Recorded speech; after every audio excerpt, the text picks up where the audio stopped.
Hey again everyone, so I'm now going to be doing a video response to the Evangeline Lily video book discussion on do you like your books to have wear and tear?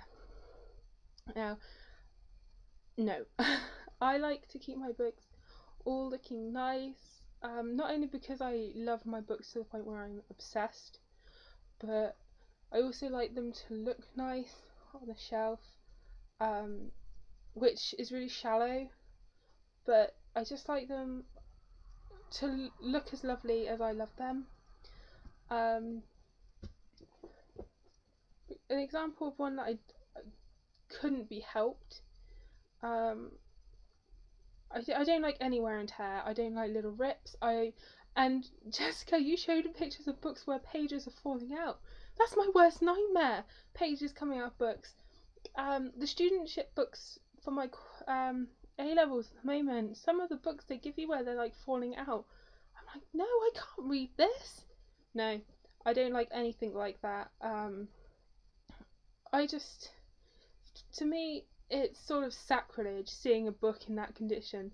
On the other side, yes, it shows it's well loved, but on some occasions, seeing books like that shows when they are unloved, like sometimes how people treat them.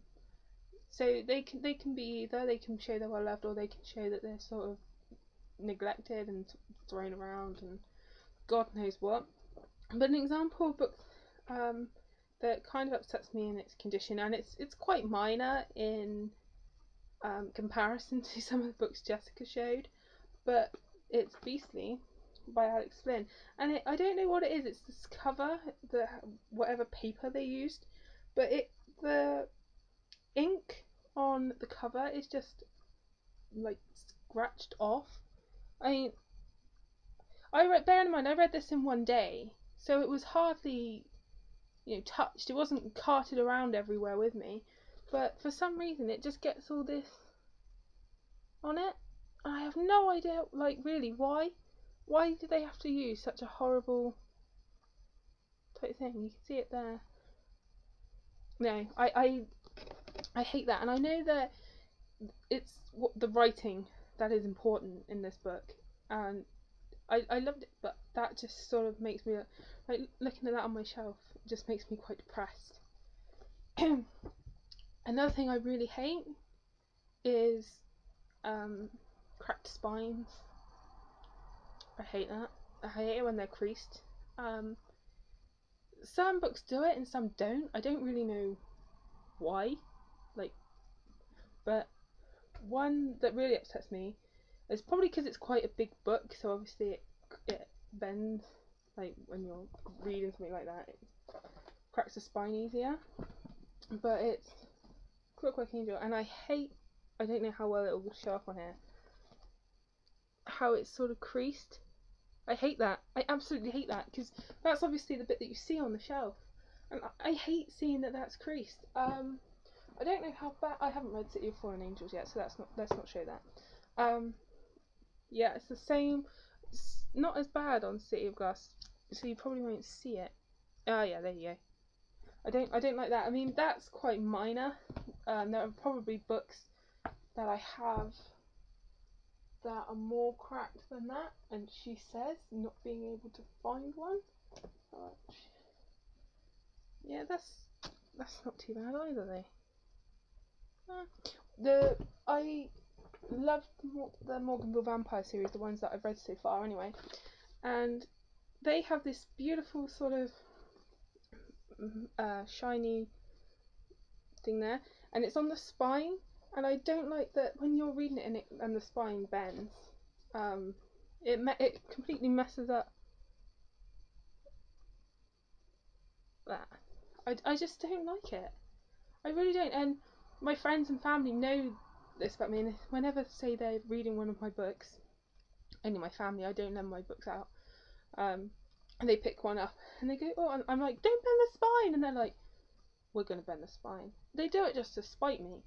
So that's why I like hardback books, because they stay in good condition. For example, Nevermore, you wouldn't know it had been read.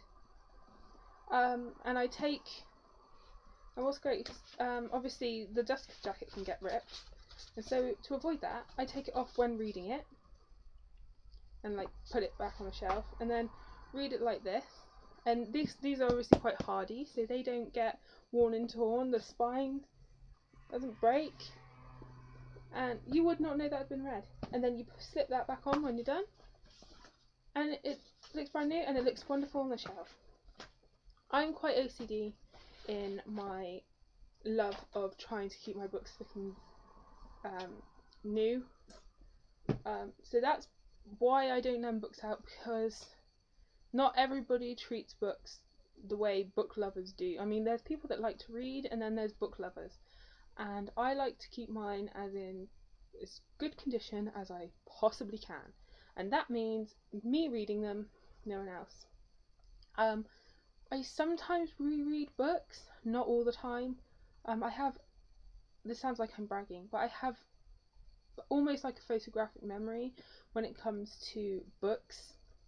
I can remember books that I've read years ago. I remember their covers, I remember the characters' names, plots, sometimes even whole paragraphs and sentences. I don't know what it is, but I can't remember what like I had for lunch yesterday. It's odd like that. So I don't often reread books. There are a few exceptions. For example, Meg Cabot. I'm looking at Meg Cabot now. That's why my eyes are going there.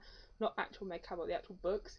And Boy Meets Girl has got loads of creases down the spine because I've reread that so many times, like uncountable amount of times.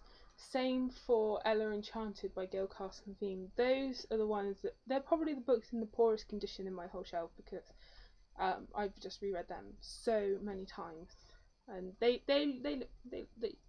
look quite beat up now. And now I'm thinking, why didn't I pick them up and just show them? I honestly don't know. These things come to me at the end of a video. Well, thank you, Jessica, for this great book discussion video, and I look forward to doing your next one. And happy reading.